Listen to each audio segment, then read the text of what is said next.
Gde ste, brate? Ja sam Oca, imigrant, brate. A vi gledate prvu letnju sezonu imigrantskih priča. Ove nedelje se bavim sezonskim temama. Letnjim jebem u mate. Znači sladoled, znači karanj, znači muvanje, znači kašnjenje na šljaku.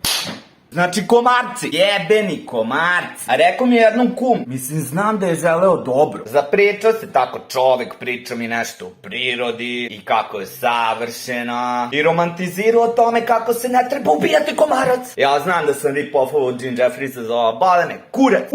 Gnom. A jebi ga, lako je njemu da priča o ljubavi kad je penzionisani uspešni geolog. A ja sam, s druge strane, još neproslavljeni, ergo neuspešni life coachingolog, brate. Brate, treba vas da nagovorim da ne mrzite leto tebra i da razmišljate pozitivno. A svi znaju da je mržnja jača od ljubavi, što znači da je zapravo dobra alatka ili ti cilj za odobravanje sredstava. Čuj mene, odobravanje, ostvarivanje. Jer priroda je savršena, zar ne? I stvorila je mržnju očito s nekim višim ciljem, zar ne, tebra? Zato hoću da vam kažem da ne treba da vas živciraju komarci, jebo. Treba samo da shvatite da uopšte ni nema kašike. Treba da shvatite da uspešno ubijanje jednog komarca vredi 10 primljenih uboda, brate. Jer komarci su smradovi i treba ih ubiti.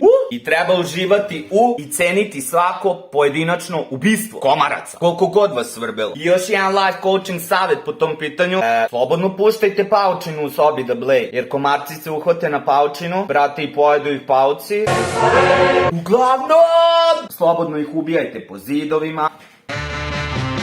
Prekrite to nešto onim nalepnicama, stikerima. U nekom trenutku ćete okrečiti ili promeniti stan, brate. Vole vas kurac. Ja generalno preferiram leti kad od sobe napravim svojevrsnu komaračnu ćele kulu. To me čini srećni. Ako vam je teško ubiti nevino živo biće komarca, samo se setite naučnog istraživanja koje čak ni ne izmišlja. Da komarci ubijaju više ljudi godišnje od svih drugih životinja na planeti.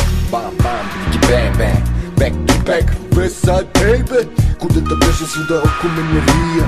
Kod mene je nož i prokleta kija. Tako da bum, je za vendetu. Samo sam to hteo da kaže. Nema veze, samo kaži i samo kaži.